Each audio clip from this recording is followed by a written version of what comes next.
Hello and welcome to yet another Facebook Live at Wiki Wellness and Wellbeing Council. And this month, I am your host, CA Sonia Davar, Chartered Accountant and Business Finance Coach, and a council member at Wiki Wellness and Wellbeing Council, Maharashtra. And the theme of this month's event is all about reinvent yourself. So if you have lost your job, or if you are in the job market afresh, and if you want to change your job, this month's series we are covering everything that you need to know and do to change your job and get the next best job as easy and as possible. And in today's episode, we are discussing. So today is part three of our this month's event, and in today's episode, we are discussing how you can be money wise and everything that you need to know how to manage your finances in case you are taking a break, or you have lost your job but you are looking for another job, or you are in the job market all afresh. In today's episode, we will call our guest expert and we will give you all the things that you need to know to take care of your finances. So, to join me in our today's talk, we have a guest expert. His name is CA Nirbhik Agarwal. He's a practicing chartered accountant. He's a newbie in content creation part on making aware about people on how to, increasing financial literacy, and he is very passionate about increasing financial literacy and even helping people with the financial advice that he has to offer. So, welcome, Nirvik, and let's begin with our conversation on Thank you, be Sonia. That money was such a wise, sweet especially in introduction. case. Sonia, can you hear me? Yes, I can hear you. Thank you. That was such a sweet introduction. Thank you so much, Nirbhik, for joining us. I hope today we will discuss all other parts and all financial aspects that we need to, that anyone who is dealing with a financial crisis, especially in this time, because I have in the past lost, not lost, as in I have, when I was actually coming out of my corporate life and setting up my own CA practice, I was also in the same scenario where a lot of people and our today's audience might be in, where they are not having the monthly inflow of their cash coming in at the end of every month. So that kind of take away the comfort that we have every single month, that a fat paycheck is coming. And in that scenario, keeping a positive mindset is very important. And what do you think about that, Nirvik? Totally, Sonia. Thank you for sharing your personal experience. I'm sure because you took the right decisions at that difficult time where your money flow stopped and you were changing decision of getting into starting something of your own. I'm sure that decision is giving you fruits now. And keeping being patient and not panicking at that point in time, I'm sure it's helping you a lot right now. And this is what we need to teach our audience, that these tough times do happen, but we need to Absolutely. keep our head straight, don't panic, and we'll win over this. Absolutely, Nirvik.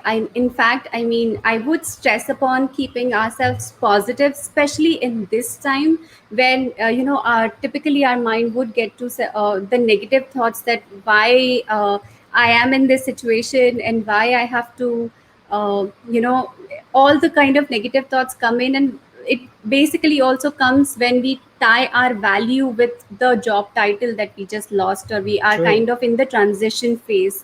So, to help with this, we also have a special dedicated 1 hour session which is coming up tomorrow. We are talking all about mental health, especially in this time. So, if you all are interested, I would highly recommend to come and show and be a part of our 5 p.m. live tomorrow on Sunday, and catch the replay for mental health. So, That's a continuing with our talk on the positive attitude, Nirvik, I would want to ask you one thing about how we can be continue with this positive mindset and find ways to find the next best job for ourselves. Right. That's a very good question. My process of probably finding the next best job is, say if it's a job loss situation, I try to first analyze what went wrong. I give it a good thought. I sit down, gather my thoughts, list down things. What went wrong in my previous job that landed me into a situation like that? What do I need to upskill to be able to deliver the kind of expectations that the job market has for me? With that requirement, I personally do that, and I suggest to all my viewers to invest in yourself. What do we mean by investing in yourself? Is to make sure you take up additional certification, accreditation, whatever is needed to make you the next best thing for the corporate job. Analyze these things and make sure you're ready for it. Invest in a good course. Take up, there are many free and paid seminars available online. To make best use of those Absolutely. seminars, and I guess you'll be good to go. What are Yeah, your it's a thoughts very on it, good Sonia? point. It's a very good point, Nirbhik. I mean, that's what exactly, if I look back, the time I have also done the same thing. I have kind of tried my mind on certain other things where I was like, where I, use that time to do something which you had never done before. Maybe that will basically reinvent yourself. And this time is one of the best time to get it, because typically when we are switching jobs one after the other, or when we are working and switching between clients one after the other, it's hardly we have the time to even think and reflect upon it. And the break kind of just gives you the opportunity to think and reflect and take the next step that you can. And upskilling is like, that is something, whether you are continuing with your work or your job, upskilling is something that is essential, especially at this time when the change is happening at such a faster pace, like it has never been before. So we definitely need to think about what's the new best ways to do the job that we were doing yesterday, and constantly improving upon ourselves. So moving back to this, let's talk about the finances. How do we handle finances, especially when my monthly cash flow is stopped? How do we go about? So let's start discussing about what are the first steps that somebody will have to look in this scenario. Will have to look, what are the numbers that they need to be aware of, and let's Right. talk on that Right. line. So again, my policy would be sit with a pen and paper, write down the investments you have as on current date. We will talk about investments in the next phase, but just to list down what do you have currently, what is your bank balance, what has been your FD investments, how are mutual funds doing for you, what is the kind of investments do you have there. Then what are your monthly expenses? List down each and every expense that you have. Keep some buffer for your contingent expense that might come up in especially in situations like these. So listing down the investments, listing down the expenses, listing down, and after you have mentioned all your expenses, to mark out the expenses that you cannot avoid. These are some expenses that you can't stay without, some necessities that you need to pay for. List down those things, and I guess that'll work for you. So for all our audience, what we can do is, if they can drop in their email IDs, or if they can drop us DM on Wiki, we can give them a template. That template can, it would be an Excel template where they can list down all the assets that we're talking about, or all the expenses that we're talking about, like a robust budget. Yeah, Every financial coach talks about a budget. So that will be a absolutely. robust budget system to follow, where you can list down everything, and then you know how do you cut down on things and what could be your next steps. Yeah. Exactly, Nirbhik. I think putting everything on paper just makes things look so easy. I mean, not easy really, Right. but makes things look really black and white. That, Right. if I Right. have my investments, and if I just look back to the time when I consciously left my job because I wanted some other lifestyle for myself, and I was just not Right. see myself, working 19 hours a day. And so for me, but when I took that decision, and when I actually look back at my investment, I knew that even if I could not get any new client, or if I could not do anything, I know I can take care of myself for the next 2 years with the money that I had. And especially when we talk about things like, a job loss scenario, you need to basically give yourself a timeline, maximum 6 months, and ensure that you have enough to take care of your next 6 months of expenses. And having a good emergency fund in place will actually give you a good run up, that if your investments can cover you for the next 6 months. And then let's talk about what other steps that we need to take apart from this. So you rightly talked about emergency fund, and I'm so glad you had one. You had your emergency fund well in place, so you never went directionless with the amount of money you needed. Talking Yeah. about emergency fund, what is important, like you briefly said, you should be well prepared with 5 to 6 months of your living expenses need to be parked in some kind of investment that could be FD, debt mutual funds, some amount in your savings account, some amount available handy in your house in the cash form. That kind of emergency fund is needed. We both, I'm sure, Sonia, chartered accountants, can talk 1 hour specifically on emergency funds, Abs- but we Absolutely. both can't stress enough on the fact that emergency fund is needed. There is no way out. But I Yes. guess right now we should talk about people who were not able to build up an emergency fund and also landed into a situation like this. Yeah. They tried making a one or the emergency fund. Probably they were in the process of making one emergency fund, and probably they were halfway through and they couldn't complete it. So how do we Yes. manage our finances when we don't have an emergency fund? What would be your take on this, Nirvik? uh, What we need to do if we don't have an emergency fund? Right. So for me, to most important thing is to accept the fact that inflows have stopped.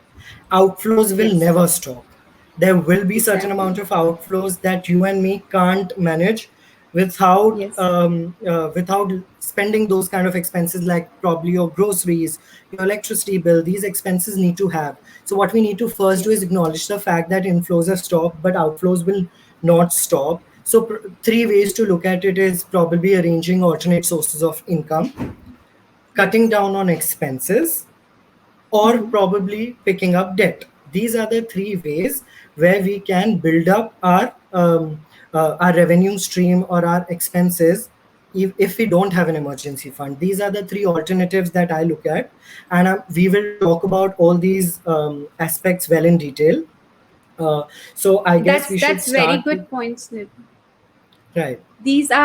These are really very good points. And yeah, we need to discuss more in depth about all of these points, because I think once we talk about these 3 points, it will give more clarity and completeness, because that is kind of covering the entire gamut of like your finance part. So let's say the scenario is that you don't have an emergency fund, and an emergency fund is something that will take care of your personal expenses for the next 3 to 6 months. Here we are. Let's talk about the next 6 months, considering the kind of scenarios that we are in currently. So, if you don't have an emergency fund for the next 3 to 6 months, and the first option that we have discussed is how we can get inflows. So, like what are the alternate ways of inflows? So, Sources, if you can right. just give two or three very quickly, how what could be the various ways in which we can increase our inflows while in this time? Right. I've seen a lot of people being able to sell things, their assets that they don't see much value out of, but they have seen other people have value for it. Say for example, you have like a painting that you probably made yourself or you bought it some years ago, and you think Yes. that right now probably it's not fitting in the right space. I think, giving access to people to be able to have those kind of properties and assets that you have, let that be Yes. open for other people to have from you. I guess that's a very good source of inflow. I've seen a few people list down certain things that they have on apps like OLX, where they're trying to offer a deal for a thing that they don't need currently, but other person has probably value out of. So those assets could definitely go out for sale. I guess that's one really good option to generate some amount Yes. of inflow to at least take care of some small expenses that you have. What is your thoughts on That's it? that's that's definitely a very good point, Nirvik. I think having, and at this point, I would also say that not attaching a financial or an emotional angle to things that you don't need or that are not serving you anymore at this time, and thinking very rationally that if I sell one particular item, and that item will basically give me a leverage to you know um, a bandwidth to survive for the next 1 month or 2 months, I should not really be hell bent upon that not selling it, Correct. and things see of things to basically Correct. what can manage and pay my bills for the next 2 months. And it So serves as a dual purpose. So if I yes, have a say if my friend has a painting that I really like, I'd be more than happy to have it from him, and that will serve his purpose of getting some money out of it, and it'll serve my purpose to exactly. beautify my house. It'll serve both our Yeah, purposes, so definitely it's a good deal. It's a win-win for both of us. exactly. And you will also feel better that you have actually given your thing to somebody who is appreciating even more for Correct. this. Another point that I think of is actually utilizing some of the points that you have. So a lot of companies, they give you a loyalty points, and we can actually, at this time, we can, instead of paying cash to them, we can use those points. And one of such thing is utilizing the credit card points, and like see how many credit card points that you have, and redeeming it for, say, Amazon vouchers, because you can get everything, even your groceries, from Amazon. So that also could be another alternative way of not spending cash, but at the same time you can take care of your grocery bill for the next 2 to 3 months. So check And for your a credit lot card of points people as well. ignore these kind of points. I guess for me right now, I don't even know what kind of points I have, but that's a very Absolutely. catchy point where you can go back, reflect upon your credit coin points, and now make a best use of it. Yeah, exactly. I mean, these are the things that we don't really think of because these are not tangible, and we have to actually look at the statement sometimes to see how much credit card points, or sometimes how much other loyalty points that we have with other Right. companies. And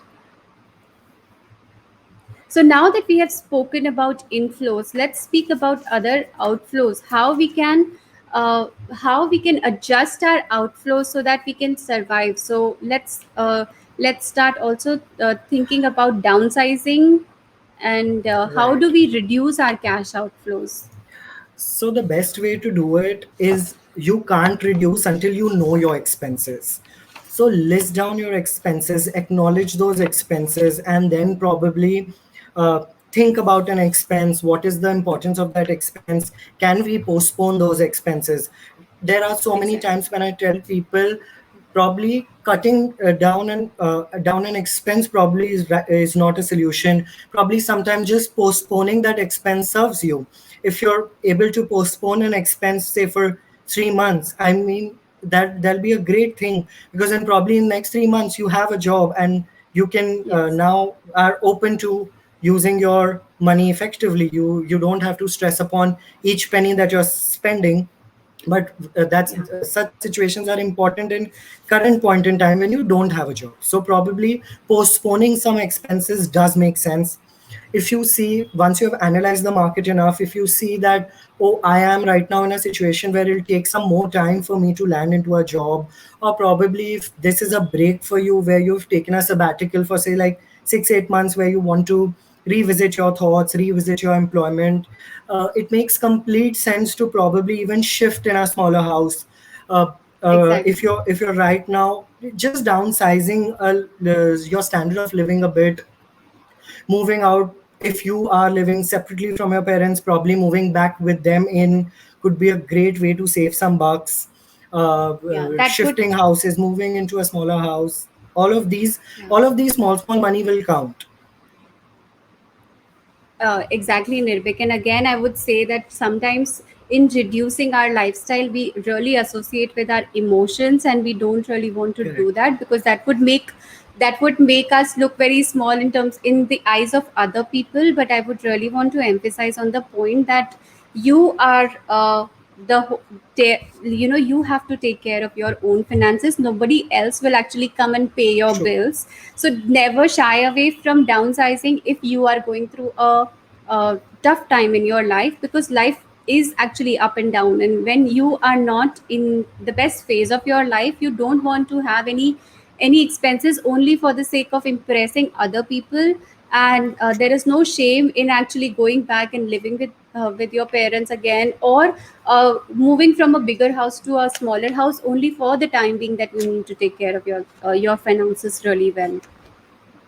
Correct. What other expenses can we reduce at this point of time? I think, I mean, I think. entertainment expenses, because there's so many subscription fees that we take, that we keep on paying. And I think if we can just go through our bank statement for the last 3 to 6 months and see where we are consistently spending money on, which we can typically avoid for the next 3 to 6 months, I think we can get a lot tangible ways that we can save our money. And saving on our Netflix bill, and there's like so many subscriptions we just pay for the entertainment, because everything is now like pay per month basis. So that And could you basically. Right. And you're still not out of entertainment. There's so much free entertainment Yes, available on YouTube, on available. Wiki page. There is so much information to gather. There's so much entertainment that you have available that it makes complete sense to probably delay your Netflix, delay your Hotstar. Definitely. I'll be all in with Yes. that. Yeah. And All right. anyways, a pandemic has saved a lot of traveling expenses as we have. If we, our job travels, our other travels, our luxury travels, all of that has anyway Even come to our a standstill. the biggest saving that I see in the last 1 year is my eating out expenses. I mean, can you Right. imagine? I feel really bad for restaurants, but we really got so used to Zomato and Swiggy that, like, even on weekdays, if in Mumbai we never even felt like cooking at the end of the day. It would just like calling, and the meals would be home in next 15 to 20 minutes. It was such a convenient option. And last 1 year, I think that has resulted in a lot of savings also at the same time. Right. So now we have discussed about the inflows and the outflows. Let's say if I take care of all of those things, but still I have to liquidate my investment to take care of my regular bills, that the basic necessities. So if I have to liquidate my investment, in what order and what sequence do I have to do that? Right. So for me, liquidating for me, I earmark my investments to a life goal. So probably my debt fund is my for my Europe trip. For probably my so and so mutual fund is for my wedding. So and so mutual fund is for my dream car. I can't stress enough on earmarking each of your investment to a life goal. That is one way to motivate yourself to keep on saving and investing. If I know I have a fund for my Europe trip and I need 2 lakh rupees for it and I'm 10K short, I'm sure I'll find my own ways to invest that kind of money for it. So the order that I think, because you have earmarked your investments to a life goal, I guess the process that you should follow is number one, think about FDs. The return on investment that FDs provide to you are anyway marginal, or if we go in details, Yes, are below the inflation rate. So it makes complete exactly. sense to liquidate FDs as the first option. Number two, I would suggest liquidate your debt mutual funds. The mutual funds that probably had were parked with debt mutual fund houses, it makes complete sense to liquidate those at the next level. Third could be partial withdrawal of your PPF or your PF. So after 5 years of employment, you're allowed to withdraw 50% of your provident fund balance. So if I've been say employed for 10 years, I've been each month saving up or getting my PF deducted both from my end and from my employer's end. So it makes complete sense that to keep that at number 3, where you can evaluate the possibility of withdrawing 50% of your PF balance once you have crossed those statutory requirements of 5 years. Then I would suggest go for mutual funds and stocks. For me, the mutual funds and stocks don't bring money immediately. You Yes. have to give it that kind of gestation for it to make money. So if you have invested on mutual funds or stocks, say 2 years back, I will consider liquidating them at the last option, because I know that after, say, 5 years, they will bring more value to me.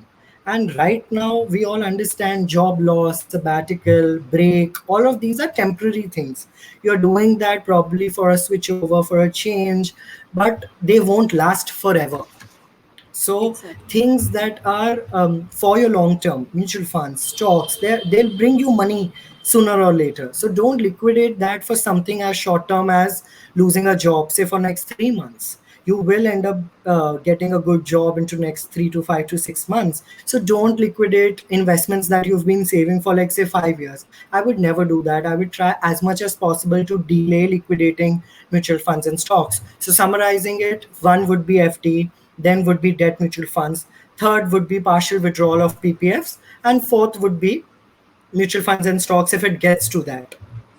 I'll Yeah. try as much as And possible I in postponing it. That's very good point, Nirbhik, and I think that is very counterintuitive to how many people manage their finances. So the biggest mistake, which I think many investors they do, is they associate FDs that okay, if I've made an FD for 3 years, I would not liquidate that, but because mutual funds liquidating and even equities liquidating is so easy, I should go ahead and liquidate that first. And that is actually very counterintuitive, and what you have explained and given the order is so right. And if you are thinking about liquidating your mutual fund and equity, and as Nirbhik has said that these are the best investment which will give you the best return if you keep it for a longer term. So liquidate in this order that is also appearing on the screen, uh, and you are good to go. And yeah, this is definitely the best point, Nirbhik, that we can give out to other people, that these are the sequence in which you should liquidate your investments. Now that we've spoken about the investments, let's see a scenario. If somebody has debt, how do we take care of our finances when somebody also has debt, and they need to manage their finances? Let's say if Mr. X, or let's say um, we have a credit card debt versus we have a home loan debt. How do and I Right. have a scenario where I have lost my job and I'm looking for another job for the next 3 to 6 months. I need to manage for my debt and EMIs. Right. So again, the process is very simple. List down things. So the process that probably I would follow, getting into the shoes of a person, is listing down the outstanding debt of a particular item. Say, for example, let's list down personal loan. What is the principal outstanding and what is the interest I'm spending on that kind of debt?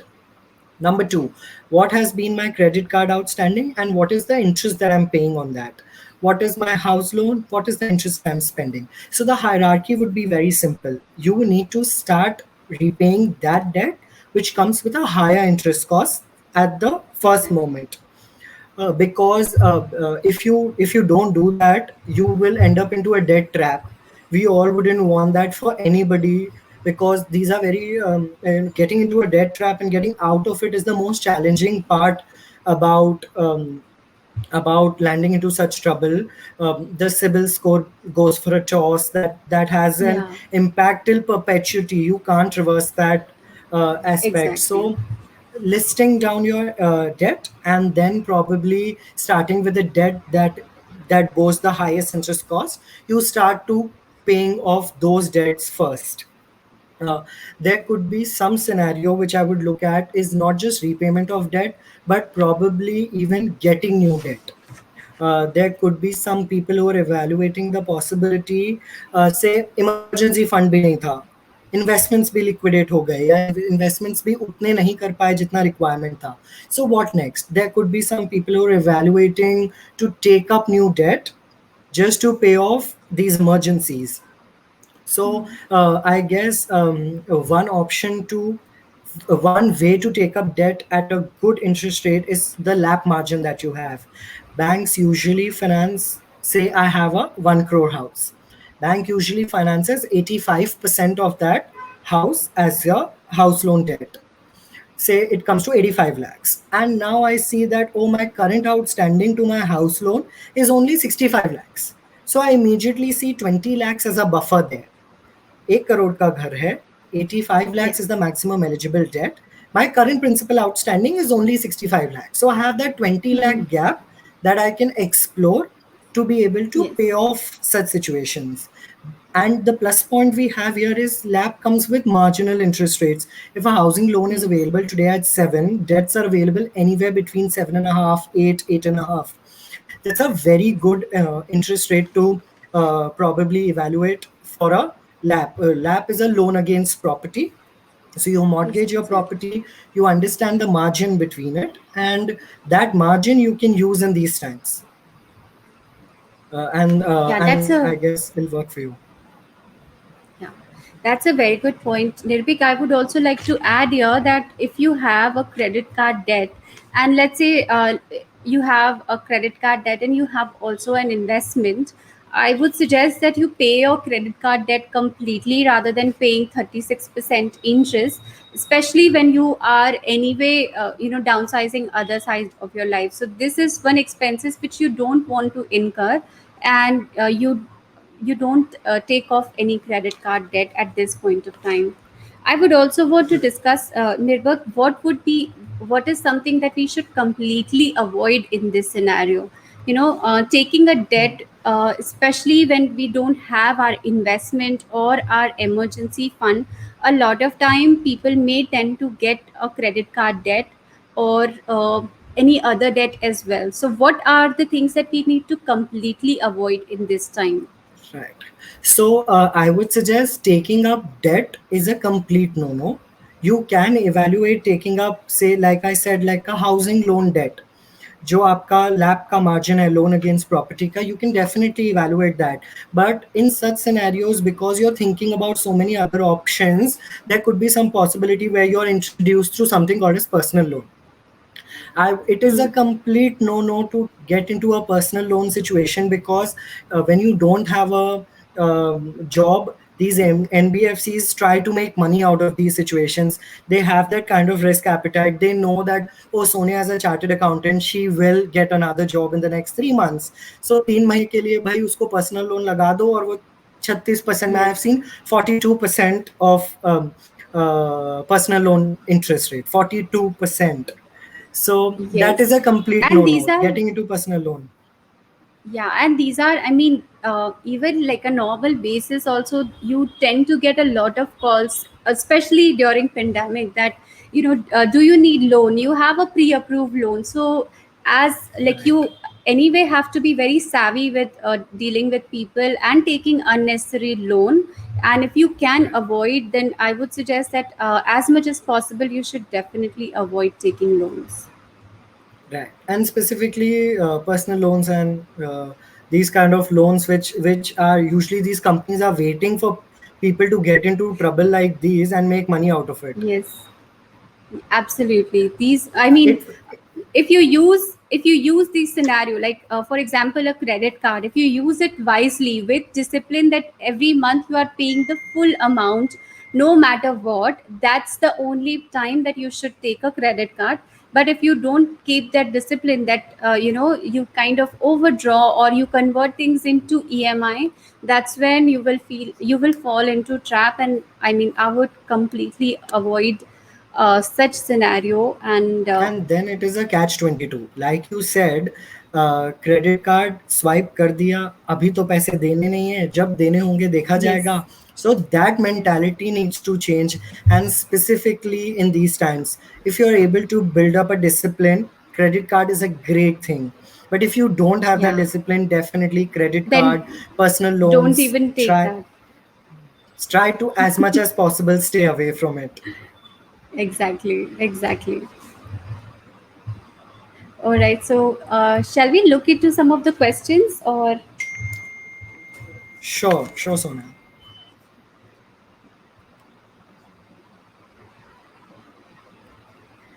so we have a question that what are the different type of emergency fund? Nirbhay, would you like to throw Right. some light on this question? Right. I will just briefly talk about it. Emergency fund doesn't have its type. What is emergency fund? Is knowing what are your monthly expenses and making a investment pool for 6 months of it. For example, I know my living expenses for a month is 50,000 rupees. I need to Hmm. save up 3 lakh rupees, which is 6 months of my expenditure in various kinds of investments to be able to fall upon these investments at the time of crisis. And the thumb rule I follow is 70% of my emergency fund goes to a debt mutual fund. It's always very easy to liquidate them t plus 1 day. Aaj aapne order dala, liquidate it for me. Tomorrow you have the money in your bank account. So 70% of my emergency fund, if I need to build upon a 3 lakh rupee emergency fund, 70% of that emergency fund will go to my debt mutual funds. 20% of my emergency fund goes to savings bank account. मेरे खुद के bank account में वो 20% पैसा होता है and 10% usually I keep as reserve at my own home. मुझे पता है मेरा 3 लाख का इमरजेंसी फंड है. 30,000 I need to have at home for any medical emergencies. So that is why we call it an emergency fund where it is 6 months of your expenses parked into various kinds of investments. The thumb rule I follow and suggest is 70% debt mutual fund, 20% for savings bank account, 10% for your cash in hand, and you're good to go. All right. I think Nirbhik, we should also explain a little bit about what is a debt mutual fund because not everybody might know it. So, just Right. like an equity mutual fund, which take money and invest into equity shares of different various other companies, debt mutual fund they take money and invest into liquid investments. So these liquid investments could be your commercial paper, which range between a maturity of 3 months to 6 months, and they could even be government bonds, and which comes with slightly lower risk. And Nirvik, would you want to give more Yeah. information on Yeah. debt mutual fund? Yeah. So debt mutual fund is the as a retail investor like you and me. For me, debt mutual fund is a mutual fund with less risk, also less returns. You can anywhere expect around 7 to 9% of return on investment on debt mutual fund. This money is kept with an entity. That entity invests this money in debt things. Debt things are things that have a fixed percentage of return on investment to that thing. Say, for example, like you gave an example of government bonds, you gave an example of commercial paper where this money is invested with a Exactly. company fetching 9% of return of investment, and that return on investment is distributed between us. The plus point as retail investors, they are very very liquid.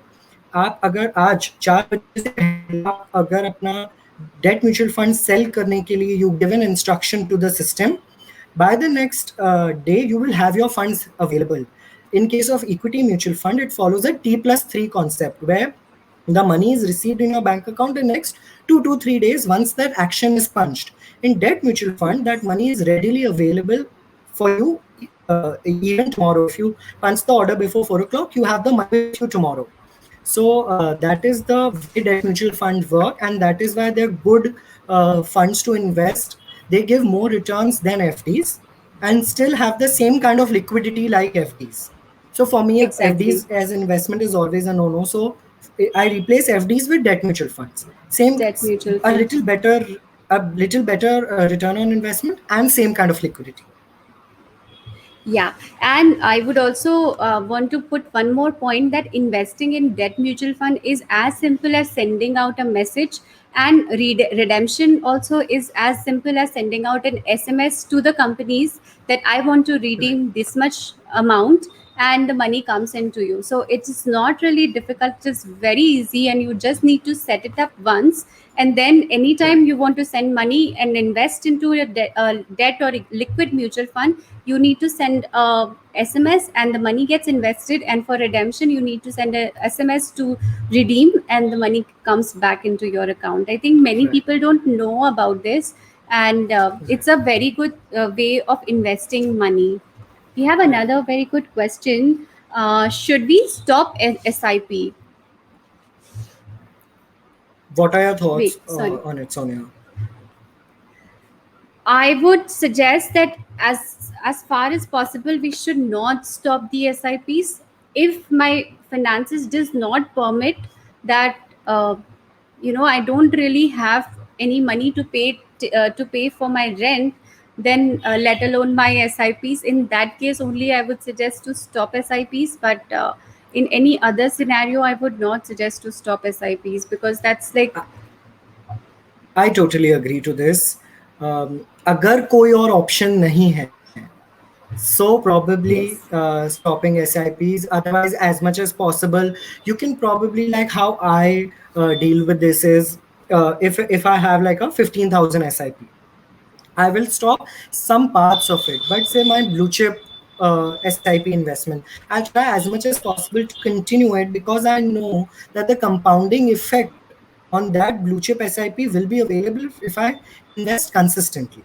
So exactly. probably you can divide your mutual funds, you can evaluate to reduce some SIPs, but as much as Yeah. possible, try continuing it. Stopping it would be the last option.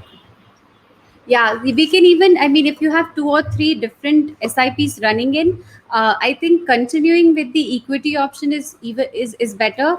And if Right. you have SIPs going into a debt mutual fund or something, then you can stop those, because Stop. there you are not losing out a lot by not investing Right. money regularly. But for an equity, continuing with SIP is a better option, that you are consistently putting money, so you are taking the advantage of all the highs and lows in the market. Right. Right.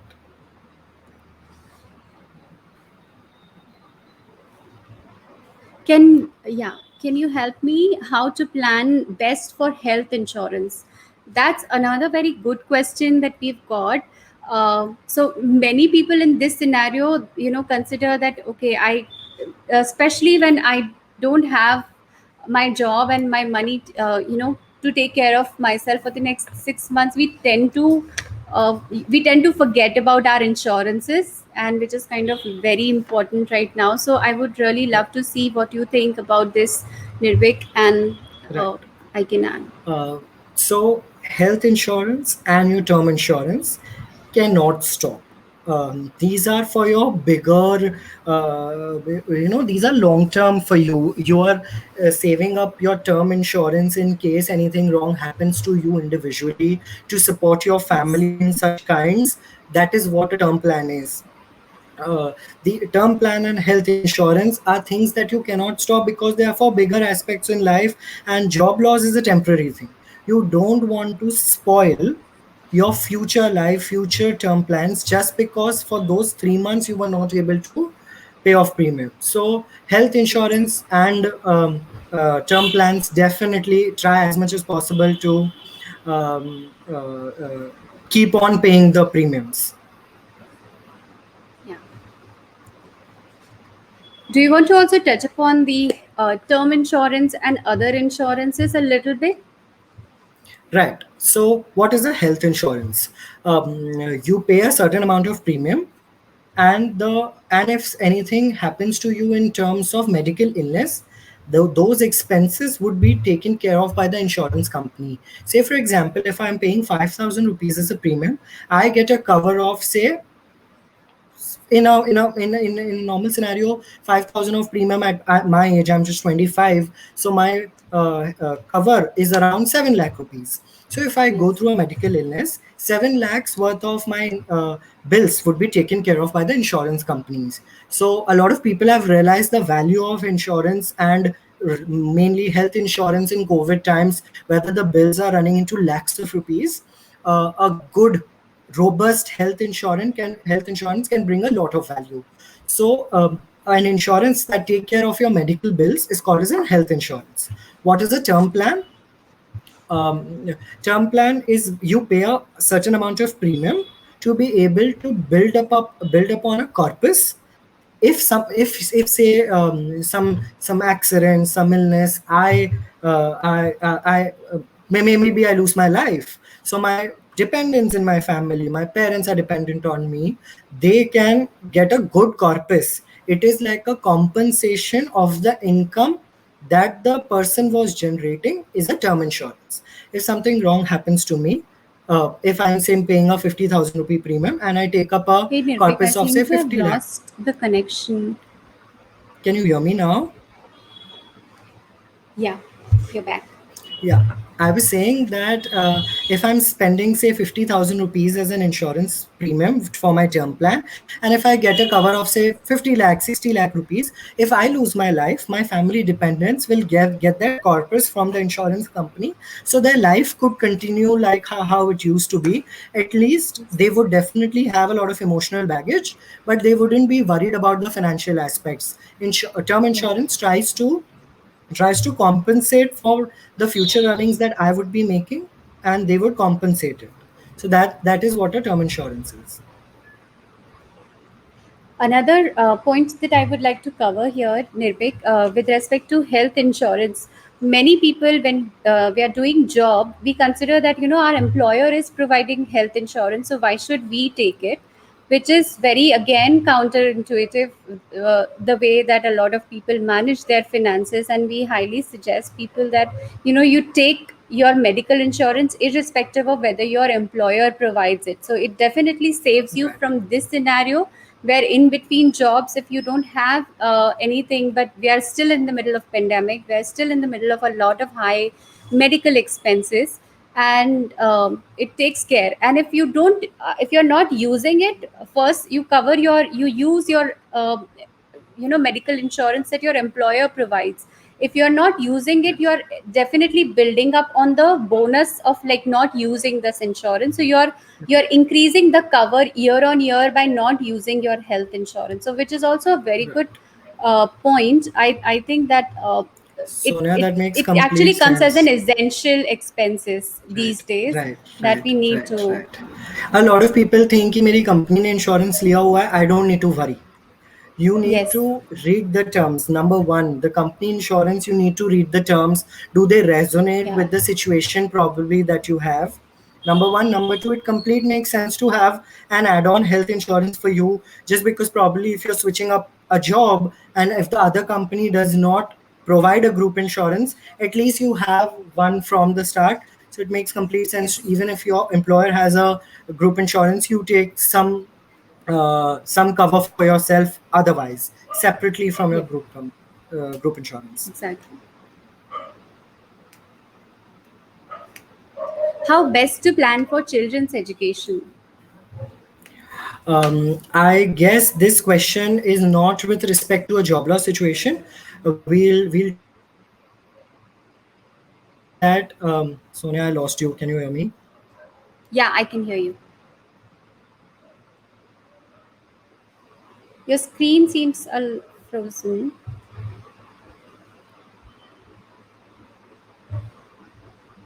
Nirbik, you there? I think what Nirbik is trying to say here is how best to plan for children's education. It is not with respect to how you are in during a job loss scenario. It is more on how to plan for your children's education. And Right. yeah, Nirbik, now that you are back, would you like to Yeah. throw some light on this Yeah. investments Yeah. as well? I list down the current age of my child, the age where I will need bigger money. Usually, because I do a lot of financial planning, average at the age of 18 and at the age of 22 is when a lot of families need big corpus for their child's education. So, you list down the age that your child is currently. What is the gap to an age of 18 or 22, or the probably the age where you need that money, and you fill that gap by investing that money in a blue chip investment, if the blue chip mutual fund, if the gap is more than 5 years. If I Hmm. know my child is say 10 years old and I would need some bigger money when he's 18, so that 8 year gap is good enough for me to build upon a blue chip mutual fund. So I will invest that kind of money each month to be able to, at the age of 18, probably it could be his 18th birthday gift, where I have generated a corpus to be able to spend on his education or whatever other expenditure that you have for an 18-year-old child. So I finding the really, number I of years, right? Finding the number of years and investing that money in a blue chip mutual fund completely does the job. I actually know of a person who is like, I want to give a corpus of like 50 lakh rupees, or let's say this is the ad hoc amount, I don't really remember. But I would like to give my kid a lump sum amount for her to go travel the world at an early age. And before she even gets into her education and other things, so that she can actually explore other things, and get more clarity on what she really wants to do. And I think it's great that we start That's a thinking very that progressive much thought. early. And another thing that here I would like to say for child's education is, if you have a girl child, then Sukanya Samriddhi account scheme also is a very good scheme to invest into. Not just it gives a lot of tax benefits, but it gives a tax-free return of like 8.5%, which actually becomes like Not bad. 12% pre-tax. So that's also a very good. I being mom and having a girl child, we ourselves like invest into Sukanya Samriddhi for our daughter, and that's a great investment. And I know that for sure that when she turns 18, she's currently 5. I know she's going to get a bigger corpus just by consistently investing that 1.5 lakh every single month for her. So Every yeah, single that's year, a you very mean? good option. Yeah, every single year. Yeah. Yeah. Do we have any more questions? Should we consider systematic withdrawal plan from older mutual funds? That's a very good question. Bhavna, if this question is linked to the situation of a break, as we are calling it, a job loss, sabbatical, break period, should we consider systematic withdrawal plans for older mutual funds? Maybe if you think they have, if they're equity, I will still say to not do that because Hmm. it's a thumb rule to delay equity withdrawals as much as possible. Uh, but for your debt mutual funds, definitely systematic withdrawal is great. One time withdrawal is great. All of that is great until and unless it's a debt mutual fund. But equity withdrawals, try to delay it as much as possible. And even in investment, there are various options like growth option or dividend option. Do you like to throw Right. some light? Because I see many people at the early stage. Because here you need Right. to understand at what age you are investing and what are your needs. So if you don't really need the money for your consumption, you should not really invest into a dividend option. Whereas if you're at an early stage of your career, you should really invest into a growth option. So having a Right. right investment strategy is very important, especially considering the age that you are investing in. If you start Right. investing early and you do it rightly, then you don't really have to worry about at the time of your retirement, because you will take care of all your investments. And Right.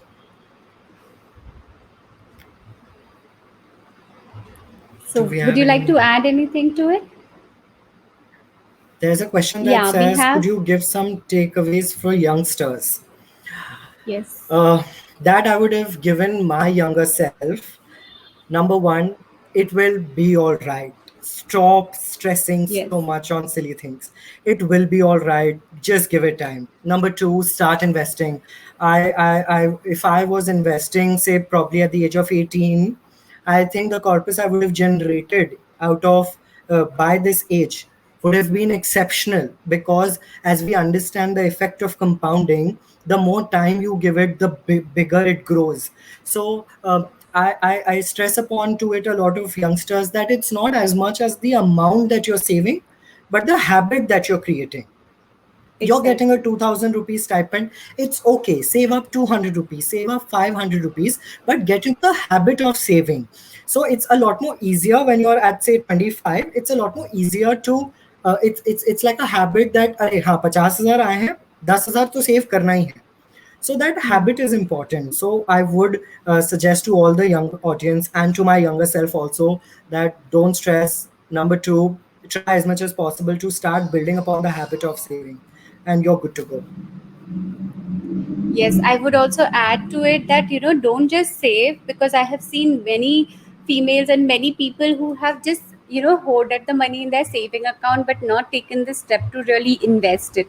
So while saving, if you could actually, what I have done, which was like one of the best thing that I had done in my corporate life, and that had made me really save a lot of money and have a lot of money as initially early on in my life, was to set up that SIP system, so that every month when I would get my salary, automatically the amount would get deducted in the first week itself. So I knew that I would not have money to spend for the rest of the month, and I have to manage myself in that much amount for the rest of the month. And over a period of time, that I think I started with SIP of about 30,000 rupees.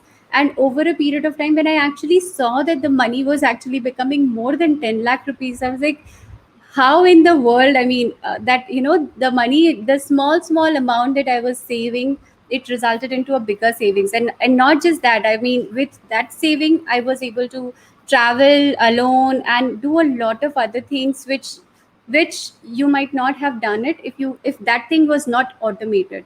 So Right. yeah, So it not it just drops save down but to a you good habit. invest. And yes, Right.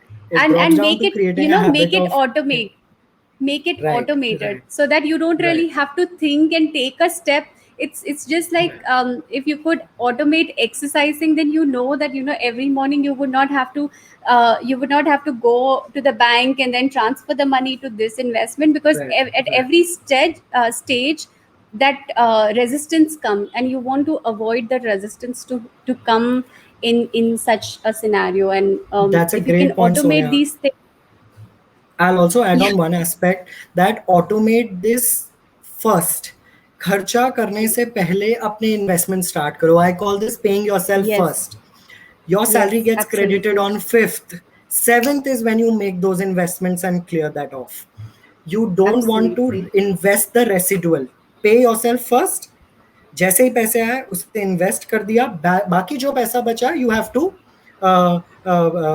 it is for your luxury necessities, all of those Yeah, you things, can do so pay whatever yourself you first. want, so that will ensure that you are not really spending a lot of money. Because I Right, mean, if I just look back as to like my first year of employment, that was like the biggest, that was the first amount I would actually see that much money coming into my, and it wasn't really a lot as well. I mean, right, but if you are taking care of money for the first time ever, and I actually moved from Indore to Mumbai, and I was experiencing that financial freedom for the first time. I would, in my first year, I had seen that, whatever amount coming in every single month, it was getting spent by the end right, of that month. So that had led me to automate this process, so that I know I would have only that much amount that will help me to survive, and everything else is getting invested.